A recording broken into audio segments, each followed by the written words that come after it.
Hello दोस्तों, चलिए आज बात करते हैं। बहुत ही आजकल डिस्कशन का विषय है E20 पेट्रोल। तो इस पे थोड़ी बात करते हैं।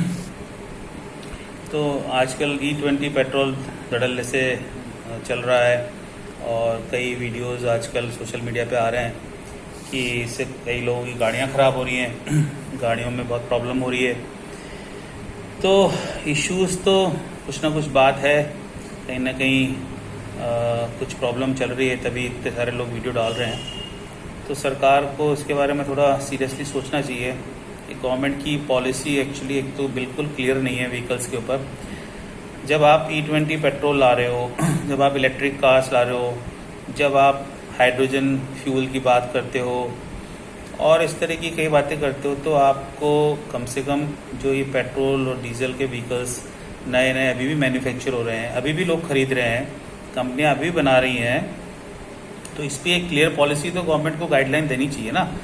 कि आदमी इतना कंफ्यूज है, यदि कोई नई गाड़ी खरीदने की सोचता है तो उसको कंफ्यूज होता है पेट्रोल की ले, डीजल की ले, इलेक्ट्रिक ले या हाइब्रिड ले, क्या ले, उसको समझ नहीं आ रहा वो उसको करना क्या चाहिए। आप लोगों की कुछ पॉलिसी क्लियर नहीं है। तो E20 से पेट्रोल वाली गाड़ियों में दिक्कत हो रही है। आप कह रहे हैं डीजल में भी कुछ आप मिलाने वाले हैं, तो डीजल की गाड़ियाँ आप कोई कहता है बैन करने वाले हैं, कभी कहते हैं डीजल बैन हो जाएगा, कभी कहते हैं पेट्रोल बैन हो जाएगा।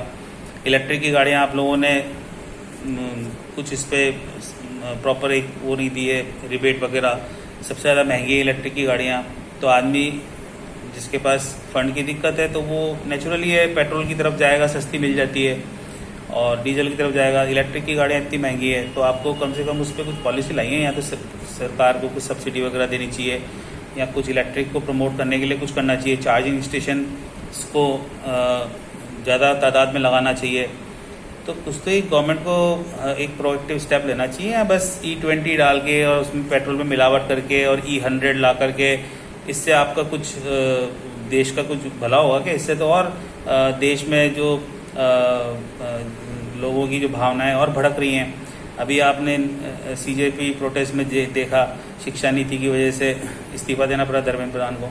अभी ये नितिन गडकरी जी की कोई पॉलिसी क्लियर नहीं है, तो जनता तो परेशान है, इसीलिए आंदोलन हो रहे हैं। और इस पर भी आंदोलन इसीलिए तैयार खड़ा पड़ा है कि आपकी पॉलिसीज क्लियर नहीं है। आपको पॉलिसी तो क्लियर करनी चाहिए कि आदमी करे क्या, जनता परेशान है। आप ना अपनी गाड़ियों के बारे में पॉलिसी बता रहे हैं, या तो आप डीजल पेट्रोल बैन कर दीजिए, या उसकी गाड़ियां बनाना बंद कर दीजिए, टोटली इलेक्ट्रिक कार ले आइए। या आप जब उन सबको चला रहे हैं तो गाड़ी को आप कहते हैं 170 रुपये लीटर प्योर पेट्रोल खरीदो। हर कोई थोड़ा उसको अफोर्ड कर सकता है 170 रुपये लीटर प्योर पेट्रोल का मतलब समझते हैं आप आजकल की महंगाई के ज़माने में? उसको हर कोई नहीं खरीद सकता, और आप उसमें पेट्रोल में मिलावट करे जा रहे हैं। तो आपको एक प्रॉपर एक कुछ तो गाइडलाइन देनी चाहिए ना कि आप क्या करना चाहते हैं। आप लोगों ने पूरा जनता को कंफ्यूज करके छोड़ रखा है। कोई भी आदमी नई गाड़ी खरीदना चाहता है तो समझ नहीं आता उसको कौन सी गाड़ी ले। हाइब्रिड चली हुई है, इतनी तरह तरह की गाड़ियाँ चली हुई है मार्केट के अंदर, ताकि आदमी को फ्यूचर के हिसाब से यदि आपकी कोई पॉलिसी है, भाई आप पेट्रोल डीजल बैन करने वाले हो, या कौन सी गाड़ी को आप मान्यता दोगे या कौन सी चलेगी, तो आदमी उस हिसाब से डिसीजन लेगा। ये क्या हुआ कि बस E20 करके मिलावट करके, और बस ऐसे थोड़े ना कोई देश के पैसे बचेंगे। आप सोच रहे हो कि देश के पैसे, आप जो इथेनॉल का कोई जो लोग बिजनेस कर रहे हैं, तो या तो इनडायरेक्टली उनको फ़ायदा पहुंचाने की योजना चल रही है सरकार की।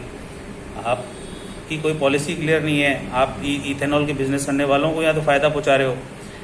यदि आपको प्रॉपर एक देश का ही भला करना है और देश का पैसा बचाना है, तो आप इलेक्ट्रिक कार्स को प्रमोट कीजिए, उनको सस्ता करवाइए। ये क्या बवाल क्या आप E20 पेट्रोल में मिलावट करके और देश का भला कर रहे हैं? ये तो सरासर बेवकूफ़ी वाली सी बात होगी। तो थोड़ा सा इस पर ध्यान देना चाहिए सरकार को। आप लोगों ने तो बस देश की जनता का मजाक सही बना रखा है कि अंधेर नगरी चौपट राजा, टके सिर बाजी टके सिर खाजा। जय हिंद, जय भारत, वंदे मातरम।